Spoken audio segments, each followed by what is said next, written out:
Welcome to Benidorm, Purgatory or misunderstood secret paradise. This is a resort that put Spanish over tourism on the map before it was trendy. Think about geriatric lager louts, kebab shops, curry shops, pizza. In other words, a bit of a cultural wasteland. But I've heard from Spanish tourists, particularly from the Madrid area, that they love Benidorm. So what's going on here? Is there a side of Benidorm that the locals know about, but perhaps your average British tourist hasn't? So that's what we're here to find out. Let's explore together in this new episode of guruguru.com.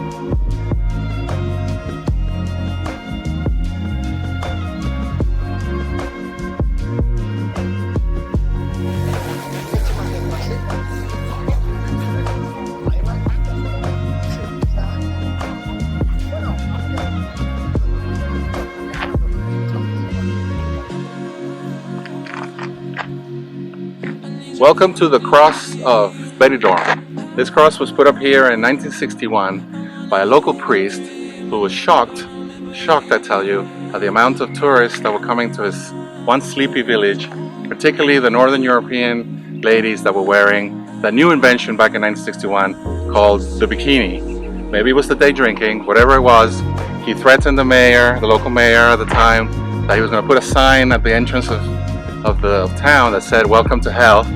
So a compromise was reached between the mayor and the priest, and the compromise was they were going to form a procession of local fishermen, and they were going to bring this cross up here on their backs. And so they did. We're up here, one of the highest peaks that overlooks the city, and it's been here ever since. And it's actually quite a famous spot. You can hike up here, or it's even appeared in a few Spanish movies as well.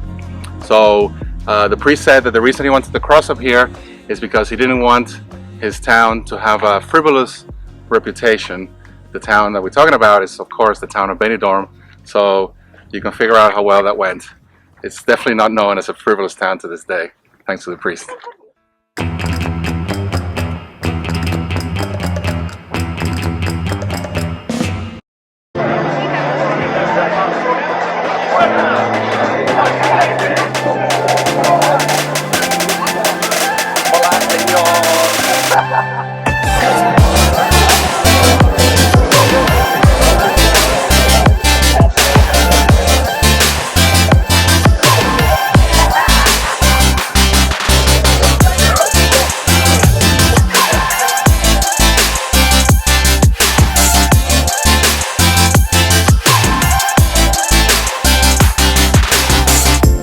Welcome to hell, the priestly man sign said.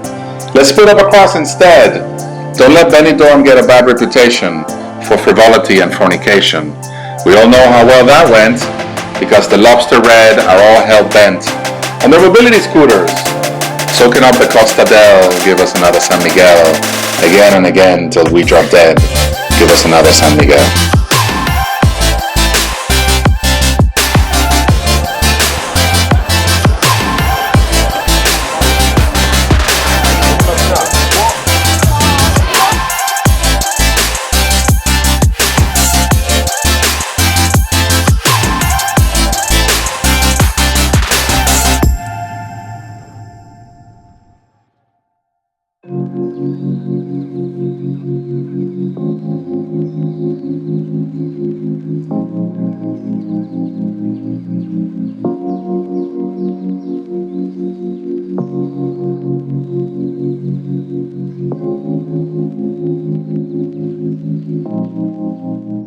Welcome to Poniente Beach, or dare I say, the civilized side of Benidorm. So Benidorm is divided in two main beaches. You got Sunrise Beach, which is where the Brits hang out, and then you have the Poniente Beach, where we are now, which is Sunset Beach, where the Spanish hang out, and the two shall not meet. That's the way they like it. And how do you know you're in Poniente Beach? Well, the tans are less red, there's more shirts on, and people act like they've seen a bottle of beer before. And furthermore, the beach, there's only like one line of beach chairs, so versus like 12 rows of beach chairs, and overall it's like a kind of like a peaceful kind of family vibe. You know, like I said, it feels more like a Spanish beach town where, you know, it has that kind of like Spanish style of kind of going to the beach where, you know, they pace themselves, they have their siestas, they have their paellas, and they have their coffee at 5, and then most importantly, they wait for the sun to come down around, well, in the summer we're talking 7:30ish, almost 8, and then all the quote-unquote old fogies go out for a walk. And this is very, very important in the Spanish culture, to go out for your evening stroll. And that's when you really, really realize that no, the Guiris, the Brits have not taken over the town, because come 6, 7, come you know, close to sunset, it's when las abuelas, the cute old couples, Spanish old couples, go out for their daily little walk, little stroll, and they basically retake their town. And believe it or not, Benidorm still has an old town that has kept a lot of this character, especially around the time of the evening stroll. And before, you know, Benidorm was a tourist resort, before it was a sleepy fishing village, it was actually a Moorish town with a Moorish fortress, which was conquered by the Christians in the 1200s.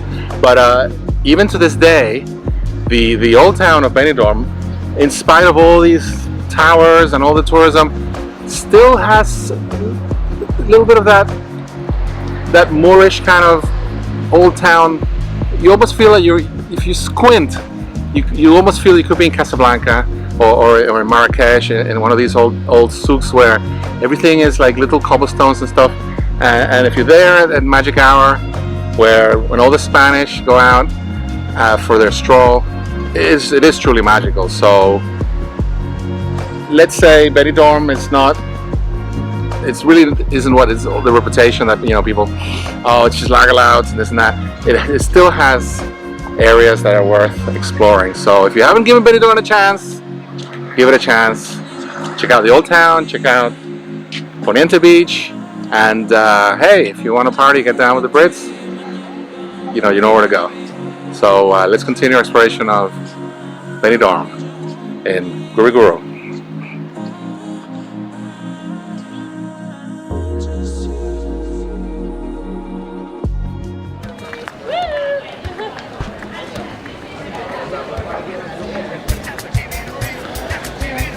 As the sun begins to set, Old Town Benidorm comes alive.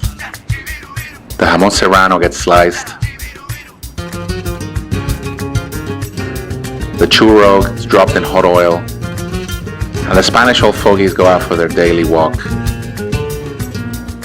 Head out to the old Moorish fort, now a lookout over the Mediterranean, for the most spectacular sunset over the Benidorm skyline.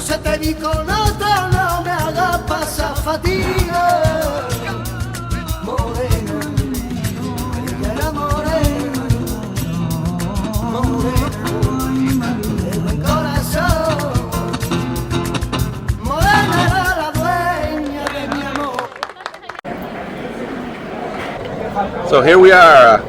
We're in a crusty little tapas bar as usual. Tip number one: when you're out in Spain, find the crustiest local tapas bar, because the beer will be cheap, it'll be cold, and more than likely they'll give you a free tapa. So and consider a barrel, so even better. So here we go. This was Benidorm. I hope you enjoyed it. I hope you come and explore Old Town Benidorm. It's definitely worth it. And also the Spanish side of Benidorm, which has a lot to offer. Don't let the bad reputation scare you off. See you on guriguru.com for more expat tips, how to live like a local, and more off the beaten track travel adventures in Spain. See you soon. Bye.